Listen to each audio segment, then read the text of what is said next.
ចេញយោបល់ចេញទួចតាមពិតលោកជាអ្នកតាមកំណត់ស្រុកម៉ូខេត្តបាត់ដំបងរឿងដែលលោកតាបានចាប់ផ្ដើមវត្តនេះក៏ដោយសារតែវត្តសោលោកតាបឡុងបានឲ្យកូនធ្វើរបស់លោកឈ្មោះឡាម៉ាឡូសំនេះកាន់ថាហើយថ្ងៃបានយកលោកតាហ្នឹងបាទជាកសាងថ្មីក៏មិនកើតប្រកបដោយសារមន្ទីរផ្លែចាក់បានតែជួយលេខចឹងបានលោកតាឆ្នាំ1994ចាប់ឆ្នាំរកទៅកន្លែងនេះហើយកន្លែងនេះពីដំបូងជាកន្លែងចិញ្ចឹមមាន់លើកទី1លើកទី2ជាមន្ទីរពេទ្យលើកទី3ជាវត្តរបស់យើងនេះហើយលោកតាខំប្រឹងជាពិសេសអ្នកឧបត្ថម្ភគឺលោកគុណអង្គគ្រូនេះប្រធានធម្មយាត្រាយើងពីបារាំងទិញប្រធានព្រមប្រធានអីដាក់វត្តទាំងពីរវត្តមួយនៅសាវថៃនោះវត្តឥឡូវដាក់ឈ្មោះវត្តតាអិសេប្រសើរសាវថៃលោកតាអិសេប្រសើរសូមជំរាបយ៉ាងខ្លីបន្តិចមុនដំបូងលោកទៅព្រៃហំពៀននឹងចេញពីមូសូរីចម្ងាយ250គីឡូម៉ែត្រពីនេះទៅតាមដងស្ទឹងកុំភាទៅលើដល់មកវិញបានគេហៅលោកតាអិសេប្រសើរនឹងជាពិសេសគឺពុទ្ធបរិស័ទថៃគេជឿលោកមូលហេតុអីបានគេហៅលោកតាអិសេប្រសើរណាមកពីលោកទៅធ្វើធម៌នៅក្នុងព្រៃហំពៀនមកវិញចាប់ពីនឹងមកគេហៅអិសេប្រសើរឬអិសេប្រសើរតម្រងប៉ុន្តែតាមពុទ្ធពនាមលោកពីដើមនេះឈ្មោះឈឿនប្រនទេនៅភូមិស្រែអូស្រុកមូនសីខេត្តបាត់ដំបងលោកជោគខ្ញុំគាត់ថាអញខ្មែរតាគាត់ថាអញ្ចឹងដល់បញ្ហារឿងតាក់ទងនឹងវត្តអសោនឹងឯងដែលកសាងកំបានអីកំបានលោកតាក៏ប្រកាសកំណត់ថាត្រូវតែទិញដីថ្មីដើម្បីកសាងឲ្យមានខ្មែរបាទឈ្មោះដាក់បោះឈ្មោះវត្តខ្មែរយ៉ាងមកព្រោះលោកតាវត្តនោះយើងដឹងថាវត្តខ្មែរមែនហើយវត្តអសោប៉ុន្តែតាមផ្លូវច្បាប់អត់មានទេ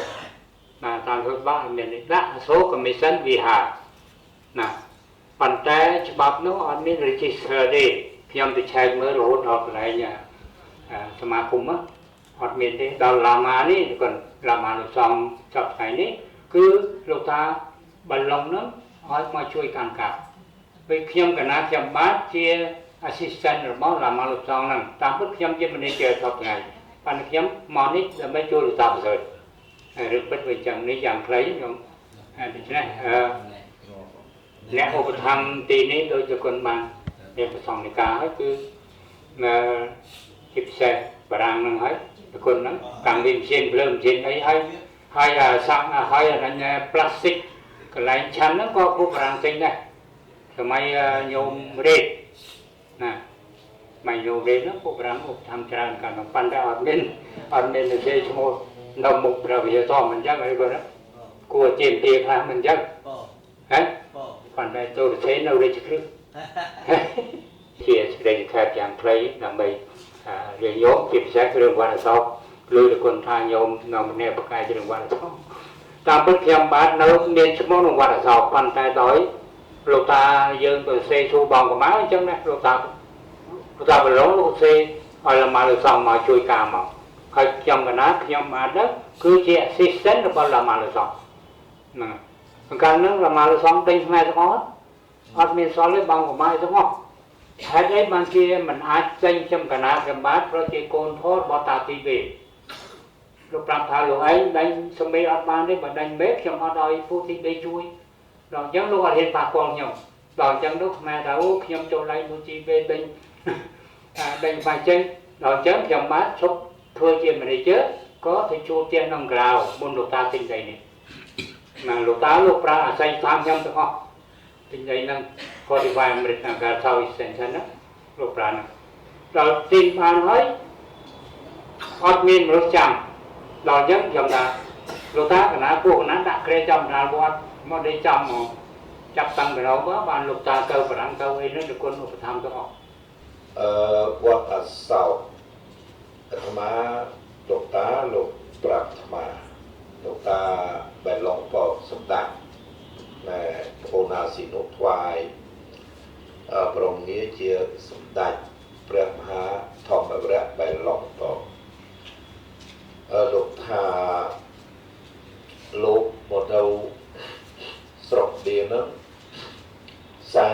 ឆ្នាំ45ឆ្នាំលោកពងហ្នឹងហើយលោកបានស្គាល់លោកនេរូនាយករដ្ឋមន្ត្រីឥណ្ឌាបានស្គាល់ហ្នឹងបានគេឲ្យមកហ្នឹងឲ្យមកពុទ្ធសាសនាមិនមែនឲ្យខ្មែរទេប៉ុន្តែដោយសារលោកតាហ្នឹងជាខ្មែរគេយល់ថាហ្នឹងឯងវត្តខ្មែរហ្នឹងអញ្ចឹងបងហើយលោកគង់នៅ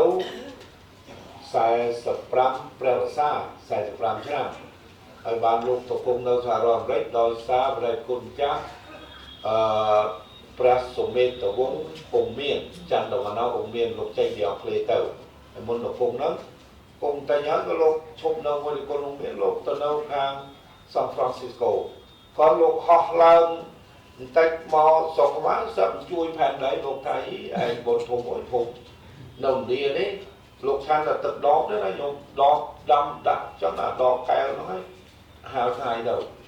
ហាលថ្ងៃគេជឿថាអត់សក់ឆ្នាំអត់ឈឺទេទឹកណាដាំឲ្យពុះហើយដាក់ដប